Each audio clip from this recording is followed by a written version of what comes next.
ते आऊसाहेब,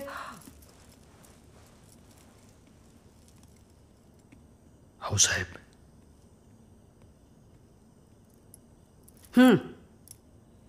आता काय? राजमंडळाला तह करायचाय. समोर उभा ठाकलेला शत्रू कागदावरच्या अटींनी बांधून घालता येईल असे आमच्या मुत्सद्यांना वाटते तरी कसे? आऊसाहेब, ज्यानं देवळं फोडली, आपल्या मानबिंदूंवर प्रहार केले, त्याचं मुंडकं छाटायचं सोडून त्याचा मांडलिक व्हायचं, तहाचा जो मानेवर घ्यायचं, असला अपमानकारक सल्ला त्यांना देवतोच कसा? ज्यांनी कधीच मराठी मुलखाच्या मानाची पर्वा केली नाही, त्या अफजल खानाच्या हशमांनी घराघरात शिरून आपल्या लेकी बाळींची अब्रू लुटावी असं वाटतंय त्यांना? इतके शंढ आहेत का ते?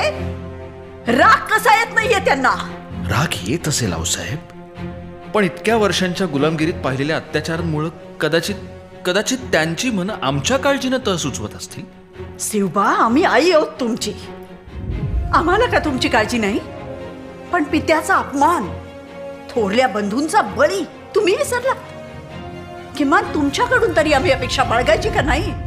का तुम्ही सुद्धा आमचा संताप वांझोटा ठरवणार आहात? साहेब, आम्ही